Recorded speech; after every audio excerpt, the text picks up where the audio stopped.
하나님 말씀 같이 보겠습니다. 오늘 하나님께 주시는 말씀은 에스겔 36장 36절부터 38절까지 말씀, 36절로 38절 함께 읽겠습니다. 시작.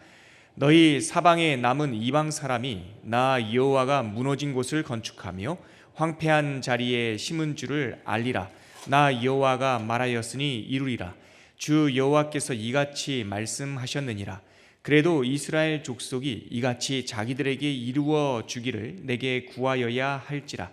내가 그들의 수요를 양떼같이 많아지게 하되 제사 드릴 양떼 곧 예루살렘이 정한 절기의 양무리 같이 황폐한 성읍을 사람들의 때로 채우리라.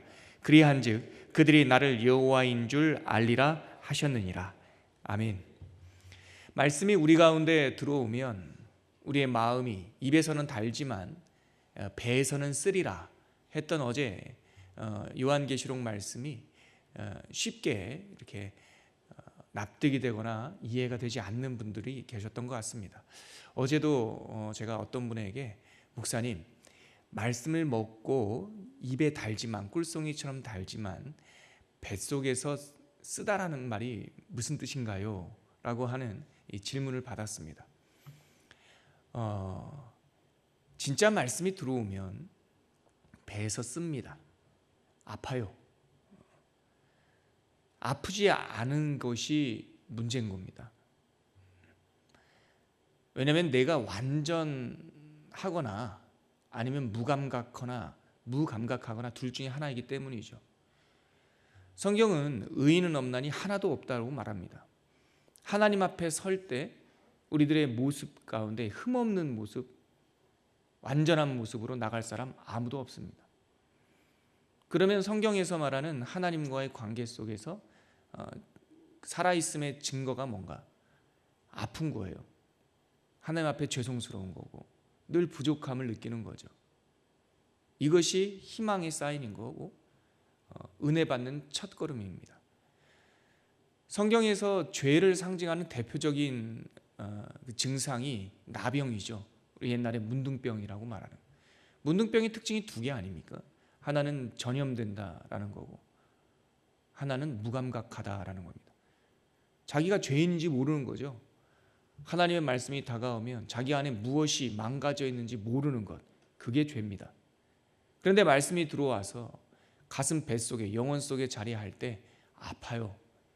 그리고 내가 이렇게 살아서 하나님의 믿음 가운데 하나님의 천국에 갈 수 있을까라고 하는 자기 절망, 파산한 자와 같은 자기 아픔을 느끼죠. 그것이 살아있다는 증거입니다. 말씀의 작용인 거죠. 그래서 구약 성경에 보면 많은 시편에서 그렇게 탄원시, 애통시가 많은 까닭이 그겁니다. 시편에 150편의 시가 있지만 그 중에 3분의 1이 탄원시예요. 애통하는 시입니다. 그 애통할 때, 아플 때 그 아픔이 기도가 되는 거죠. 그래서 우리 많은 믿음의 선배님들은 시편이 늘 기도의 학교였어요. 신음조차 날 수 없는 그런 인생의 아픔이 있습니다. 잘 모르는 분들이, 고난당하는 분들에게 기도하면 다 돼 라고 말하는 거예요. 여러분, 큰 시련을 당한 형제 자매 병문안 가셔서 혹시나 이런 형제님을, 자매님을 하나님께서 큰 사람 삼으시려고 이런 고통을 주었다, 이런 위로하지 마세요. 그게 위로입니까? 아들을 잃은 아버지한테, 자녀를 잃은 엄마한테 크게 쓰시려고 이런 고통을 주었다, 그거는 인생에 대한 생각과 고찰이 없는 아주 무감각한 종교적인 위로예요. 세상에 자식을 잃은 부모에게 위로가 될 만한 말이 뭐가 있겠습니까? 그냥 같이 옆에서 울어주고 같이 아파해주고, 그게 진짜 신앙의 위로고 격려이죠. 말 몇 마디로 할 수 있는 게 아닙니다.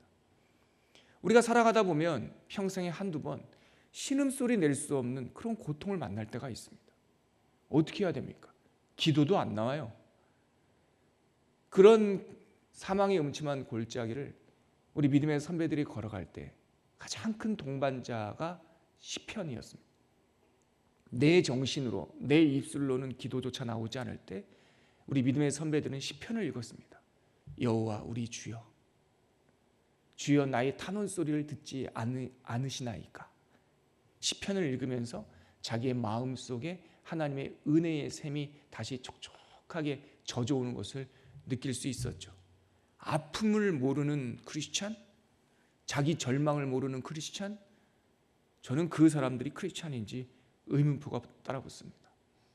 말씀이 들어오면 배에서 씁니다. 다시 아픔을 느끼게 합니다. 그 고통은 기도 소리가 됩니다. 그 기도는 하나님과 나를 연결하는 생명 탯줄이 되는 것이죠. 왜냐하면 하나님께서는 그 아픔을 치유하겠다고 말씀하시고 그 폐허와 같은 영혼에 새로운 생명들을 심으시겠다라고 약속하셨기 때문에 폐허 속에서 생명이 나고 사막에서 장미꽃이 피는 거죠. 우리가 읽은 오늘 에스겔 36장도 그 폐허 속에서 시작하는 거예요.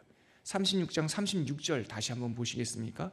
우리 36절 한 번 더 읽지요. 시작. 너희 사방에 남은 이방 사람이 나 여호와가 무너진 곳을 건축하며 황폐한 자리에 심은 줄 알리라. 나 여호와가 말하였으니 이루리라. 지금 에스겔 이 36절 장면은 황폐화된 예루살렘을 하나님께서 다시 세우겠다라고 하는 희망의 메시지를 주는 장면이에요. 37장에 무슨 내용이 나옵니까? 그 유명한 마른 뼈가 살아나는 소생기적의 이야기가 나와요. 여러분, 하나님께서는 죽은 사람도 살리고 더 나아가 죽은 지 오래된 사람도 살리고 오래되지 못해 백골이 된 존재들까지 군사로 일으킬 수 있는 창조주임을 믿으시길 바랍니다. 37장에는 백골된 자들이 살아난다고요. 황폐한 땅에 하나님의 새로운 것들이 시작된다고요. 근데 오늘 읽었던 그 바로 직전에 36절에 너희 사방에 있는 이방 사람들이 나 여호와가 무너진 곳을 건축하며 황폐한 자리에 심은 줄 알리라. 이것이 하나님의 주권이 선포되는 거예요. 하나님은 우리의 소원 성취를 이루어주는 어떤 종교적 도구가 아니라 우리의 이 황폐한 곳을, 내가 부정된 곳, 내가 없어진 곳에 새로운 것을 창조하시는 분이 하나님이신 거죠. 그러면서 36절 하반절에 뭐라고 말씀하십니까? 나 여호와가 말하였으니 뭐하리라? 이루리라. 확증을 해주시는 거예요. 나 여호와가 말하였으니 이루리라.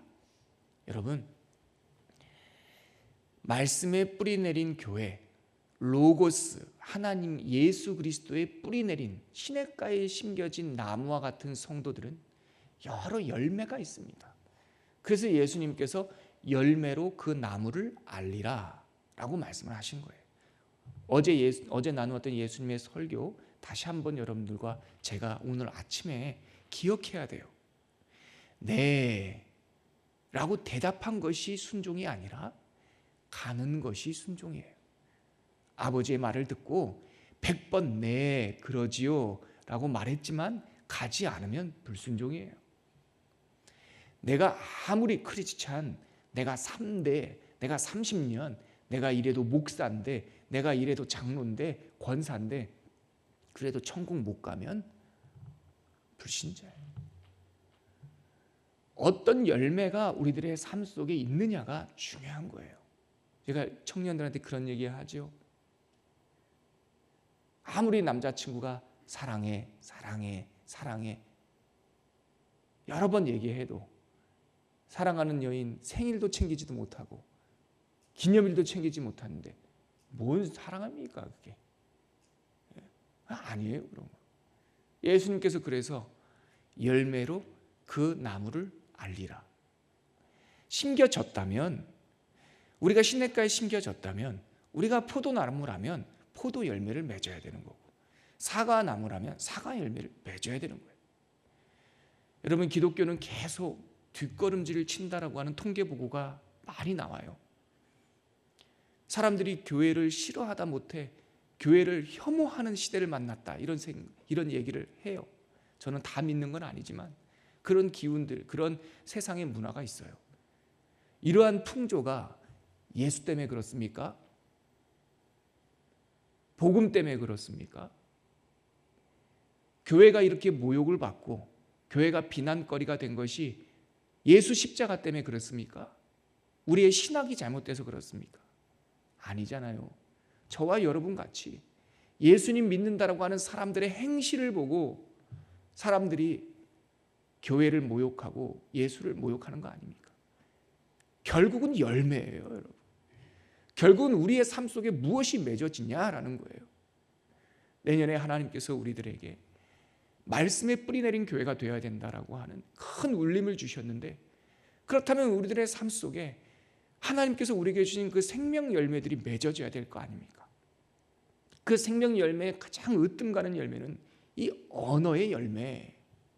왜냐하면 하나님께서 우리의 영혼, 우리의 깊은 것을 회복하는 그 역순으로서 우리들의 말을 바꾸시겠다고 말씀하셨단 말이죠. 내가 입술의 열매를 창조하는 여호와, 내가 너의 입술에 내 말을 두어 너희를 치료하리라 하셨다는 거죠. 농담이라도 저주하는 말 하면 안 됩니다. 농담이라도 투덜거리는 말 하면 안 됩니다. 불평하는 말 하면 안 됩니다. 너희 말이 내 귀에 들린 대로 내가 너에게 행하리라. 우리가 황폐해진 것, 내가 아무것도 없는 것. 요즘에 카톡을 보니까 어떤 자매님은 카톡 그 앞에다가 불쌍히 여겨 주시옵소서. 저는 그 짧은 한 문장이지만 새해를 맞이하는 그 자매님의 그 마음이 느껴져요. 최고의 기도 아닙니까? 우리가 2020년 새해를 맞이하면서 초원아 수고했다, 초원아 잘했다, 하나님께서 칭찬하는 한 해를 우리가 살아왔지만 내년을 맞이하면서 하나님 저희 잘했지요 이런 말보다 다시 한번 하나님 우리를 불쌍히 여겨 주시옵소서. 우리 교회를 불쌍히 여겨 주시옵소서. 이 나라와 이 민족과 한국교회를 불쌍히 여겨 주시옵소서. 그게 가장 큰 기도가 되는 거죠. 황폐함 속에 이 애통하는 마음이 우리의 기도가 되었고, 이 황폐함 속에 새로운 것을 심으시고 지으시는 하나님을 우리들의 삶 속에 초대하는 기도가 우리를 불쌍히 여겨달라고 하는 이 탄식의 기도란 말이죠. 그랬더니 하나님께서 그 황폐함에, 그 무너진 곳에 내가 다시 성을 세우고 내가 다시 심으리라 맹세하시면서 이렇게 황폐한 곳이 다시 회복되는 모습을 보면서 이방 사람들이 내가 여호와인 줄 알리라, 이렇게 하나님께서 선언하시는 거죠. 그런데 그 다음에 이어지는 37절에 놀라운 구절이 있습니다. 같이 한번 37절 한 번 더 읽어볼까요? 시작. 주 여호와께서 이같이 말씀하셨느니라. 그래도 이스라엘 족속이 이같이 자기들에게 이루어 주기를 내게 구하여야 할지니라. 내가 그들의 수요를 양떼같이 많아지게 하되. 여러분 이거 보십시오. 주 여호와께서 이같이 말씀하셨느니라. 내가 무너진 곳을 건축하며 황폐한 자리에 심을 것이다. 내가 말했으니 이루리라. 이것처럼 정말 확실한 말이 어디 있습니까? 내가 말했으니 이루리라. 우리가 하나님과 협력해서 뭘 하는 게 아니에요. 여러분 우리가 신앙인으로 살아갈 때 하나님 앞에 정말 감히 헌신이란 말 쓰면 죄송스럽지 않습니까? 하나님이 이 땅에 오셔서 매를 맞고 모욕을 당하고 십자가를 지셨는데 이 땅의 인간들이 어떻게 매 맞으신 하나님 앞에, 우리를 위하여 대신 죽으신 하나님 앞에 감히 헌신이란 말을 합니까? 감히 봉사라는 말을 합니까? 하나님 앞에 다 드려도 헌신이란 말 할 수 없지요. 하나님께서 맹세하신 거예요. 내가 말했으니 이루리라. 하나님의 열심으로 이루어 가시는 거예요. 그래서 반드시 이루어질 겁니다. 하나님께서 우리를 반드시 온전케 할 겁니다. 정말 죄인 중에 괴수였던 사람들도 반드시 그가 구원하기로 작정하셨다라고 한다면 구원해 내실 겁니다. 그런데 중요한 건 그래도 이 말씀입니다. 그래도 37절. 그래도 이스라엘 족속이 이같이 자기들에게 이루어 주기를 내게 구하여야 할지니라. 내가 이룰 거야. 반드시 이룰 거야. 그래도 이스라엘 족속은 내가 이렇게 해주기를 나한테 구하여야 할지니라. 이것이 바로 기도 아닙니까? 저는 성경 전체를 찾을 때 기도의 요청, 기도의 당위성에 이거보다 더 확실한 말씀을 저는 찾은 적이 없어요. 제가 왜 기도합니까? 노목사가 왜 금식하며, 노목사가 왜 하나님 앞에 시간을 정해, 또한 하나님을 믿는 경건한 백성들이 이 연말연초에 왜 사주, 새일에 21일을 뜻을 정하여 하나님 앞에 작정하며 기도합니까? 우리가 기도함으로, 치성드림으로 하나님의 그 기적을 성취하기 위해서 우리가 기도하는 겁니까? 아니에요.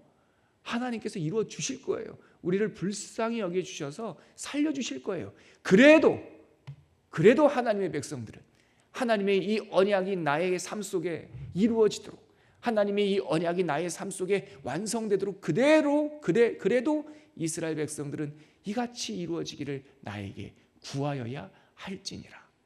이것은 협력이 아니라, 협력적 어떤 사건이 아니라 하나님의 큰 은혜의 바다 가운데 내가 작은 배처럼 그 품속에 안기는 결단.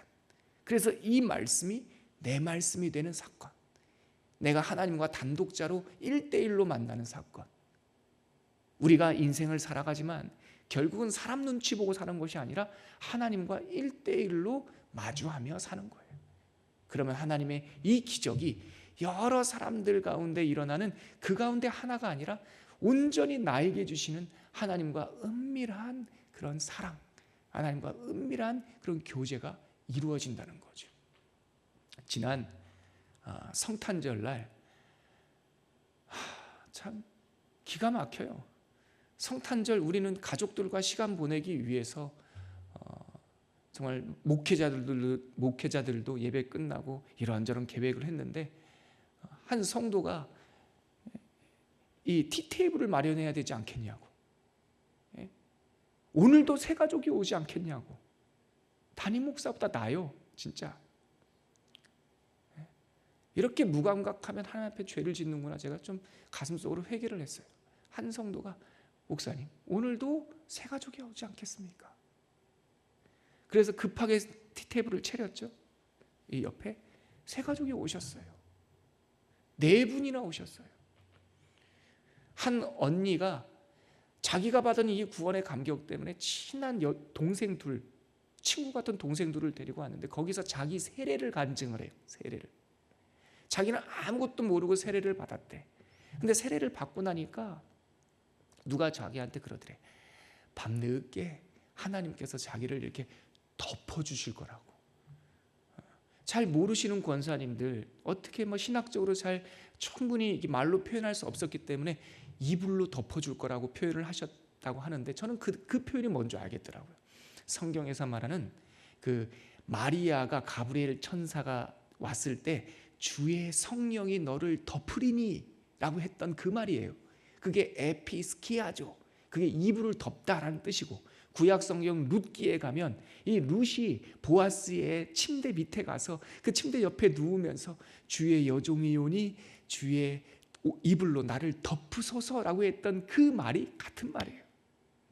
그러니까 그 권사님께서 다 모르셔가지고 충분히 표현 못했지만 세례를 받으면 밤에 이불로 덮어줘, 그 말씀이 성령이 우리를 덮는다라고 하는 그 에피스케아조를 그 권사님의 언어로 표현한 거 아니겠어요?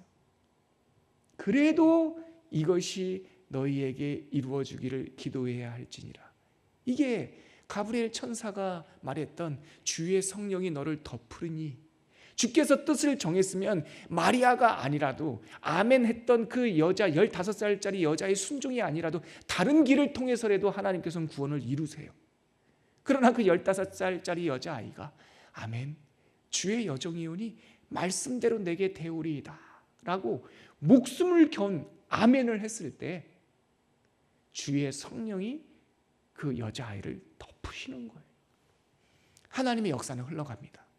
그러나 그 역사 앞에서 그래도 이것이 내 말씀 되기를 기도하는 성도들에게 하나님의 성령이 그를 이불처럼 덮으시고 사람들과 말할 수 없는 은밀한 사랑의 교제, 주님과 나만 아는 내밀한 기적들이 일어나는 거예요. 그거 한 자락 가슴에 새겨지면 인생의 폭풍이 불어도 흔들리지 않아요. 날 사랑하심, 그 성경에 써 있는 날 사랑하심이라고 하는 하나님의 자기 열심, 하나님의 자기 결단이 내 가슴 속에 널 사랑하심이라고 하나가 딱 새겨지면 흔들리지 않는 거예요. 말씀에 뿌리 내린 그리스도인, 말씀에 뿌리 내린 교회는 그래서 기도하는 그리스도인이 돼요. 그 기도는 기도회에 참석하는 것이 아니라 하나님과 나 사이에 말로 표현할 수 없는 은밀한 깊은 신비 안으로 들어가는 거예요. 그거 경험하시는 은혜가 있기를 바랍니다. 내년에 우리 초음교회는 기도회도 열심히 할 거고, 내년에 우리 금요 심야 기도는 제가 열방 기도회로 하나님 앞에 드릴까 지금 기도하고 하나님의 뜻을 분별하고 있어요. 제 마음속에 열방 기도회, 우리가 우리를 위해서도 기도하지만 열방을 위해서 기도해야겠다라고 하는 이 묵직한 울림이 오는데, 이게 하나님께서 주시는 건지 지금 제가 계속 분별하고 있어요. 기도회도 있을 거고 아침 예배는 여전할 겁니다. 그리고 수요 때도, 수요 예배 때도 우리가 열방을 위해서 선교사를 위해서 기도하겠지만, 여러분 제가 오늘 이 시간에 축복하면서 권면하는 것은 우리 초원 성도들 한 사람 한 사람 기도회와 기도의 열정 이런 거 다 치우고 나면 가슴 속에 나와 하나님 속에 세상 사람들은 알 수 없는 그 은밀한 기도의 흔적들이 남는, 그 기도의 흔적들이 기도의 신비가 있는 그런 여러분들이 되기를 주의 이름으로 축복합니다. 그러면 살아낼 수 있습니다. 그러면 이겨낼 수 있습니다. 그러면 세상 어떠한 바람에서도 흔들리지 않는 믿음의 거목으로 자라나고 달마다 성령의 열매를 맺는 하나님의 믿음의 나무들이 다 될 줄 믿습니다. 시간 같이 기도합시다. 주 여호와께서 말씀하셨으니 반드시 이루어질 겁니다. 그러나 그래도 너희는 이같이 자기들에게 이루어 주기를 내게 구하여야 할지니라. 하나님, 기도의 신비가, 개인적인 이 기도의 체험이 우리 모든 성도들, 이 땅의 열방의 성도들에게 있게 하여 주시옵소서. 그리고 그 기도의 흔적이 우리들의 영적인 힘이 되어서 많은 사람들을 살리는 중보의 열매, 사랑의 열매로 맺어지게 하여 주시옵소서. 이렇게 우리 간절히 기도하신 후에 자유롭게 귀가하도록 하겠습니다. 함께 기도합니다. 하나님 아버지, 은혜를 감사합니다. 무너진 곳을 세우시며 황폐한 곳에 심으시는 주 여호와 하나님, 우리가 그 하나님을 만났습니다. 하나님, 나는 폐허입니다. 나는 아무것도 없는 사람들입니다. 이렇게 고백할 때 그곳에서 세우시고 그곳에서 심으시는 하나님을 만나게 하여 주시옵소서.